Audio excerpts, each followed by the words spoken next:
जय श्री राम दोस्तों खोज भक्ति चैनल में आपका स्वागत है। दोस्तों, खोज भक्ति चैनल आज आपके लिए बहुत ही प्रशंसनीय और बहुत ही प्रेरणादायक प्रसंग लेकर के आया है। उस प्रसंग का नाम है शोक का कारण।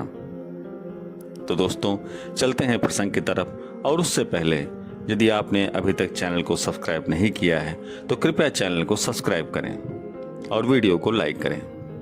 दोस्तों, जीव अथवा जड़ वस्तु जिसे हम अपना मानते हैं उसके प्रति मोह हो जाता है। यह सांसारिक मानव की मूल प्रवृत्ति है। यह मोह इतना शक्तिशाली है कि इससे बच पाना प्रायः आध्यात्म वादियों तक के लिए भी दुष्कर है।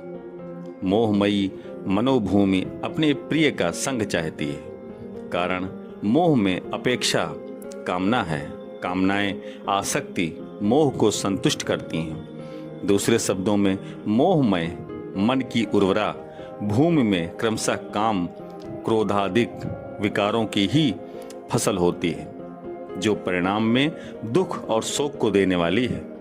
यथा श्री रामचरितमानस की उक्ति है, मोह सकल व्याधिन कर मूला, तिनते पुण्य उपजहि बहुसूला।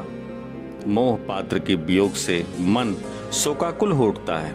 जैसे शिशु के प्रिय खिलौने को उठा लेने पर शिशु शोक से क्रंदन करने लगता है, रोने लगता है।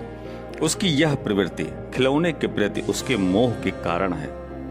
इस प्रकार मोह पात्र का वियोग अथवा वियोग की संभावना शोक को उत्पन्न करने वाली है। शोक में वात का प्राबल्य, काम शोक भया द्वायु होता है, जिसके कारण मोहग्रस्त में अंग की शिथिलता, मुख का शुष्क हो जाना, शरीर में कंप, रोमांच तथा अंग मर्द आदि वातज लक्षण होते हैं। यही गांडीवधारी अर्जुन के साथ हुआ।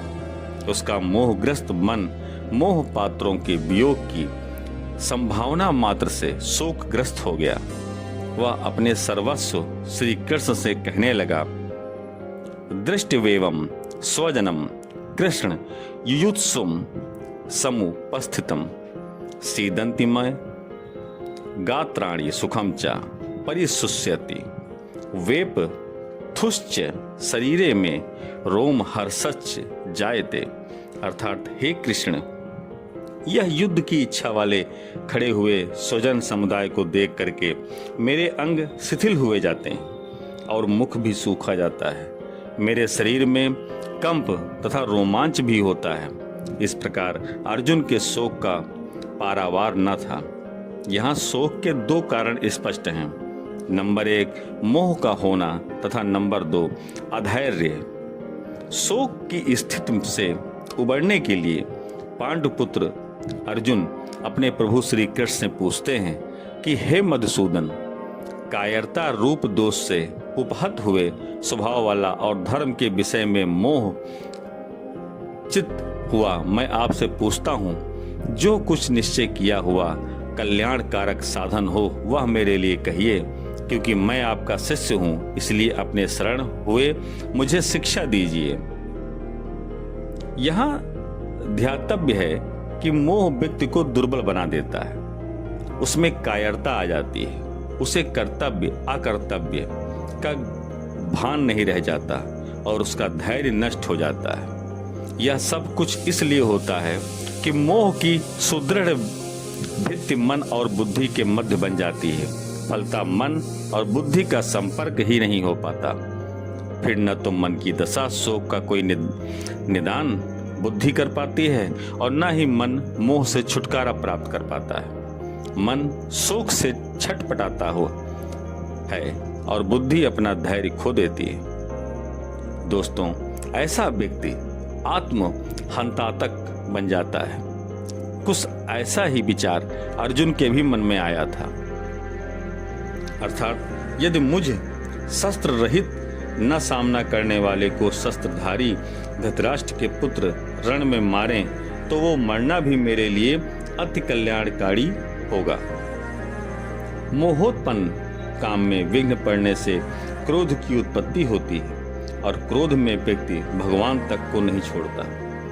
यथा राजा शील निधि की कन्या को न प्राप्त कर पाने वाले महर्षि नारद ने अज्ञानवश भगवान विष्णु पर पर्याप्त क्रोध किया था। देवहु श्राप की मरिहु जाई, जगत मोरि उपहास कराई। प्रकट में भी देखा गया कि मोह पात्र के बिछोह में प्रायः लोग भगवान को दोषी ठहराने लगते हैं और उन्हें निष्ठुर, कठोर अथवा अन्यायी आदि तक कहते देखे सुने गए हैं। महाभारत में प्रिय पुत्र अभिमन्यु के वीर गति प्राप्त होने पर अर्जुन को शोक भी हुआ था और जयद्रथ पर क्रोध भी आया था, ऐसा वर्णन है। यहाँ मोह के दोनों परिणाम शोक और क्रोध देखने को मिलते हैं। इन स्वाभाविक मनोवृत्तियों को गीता में परम वैज्ञानिक तथ्य के रूप में प्रस्तुत किया गया है। विषयों का ध्यान करने वाले पुरुष की उन विषयों में आसक्ति मोह हो जाती है। आसक्ति से उन विषयों की कामना उत्पन्न होती है और कामना में विघ्न पड़ने पर क्रोध उत्पन्न होता है।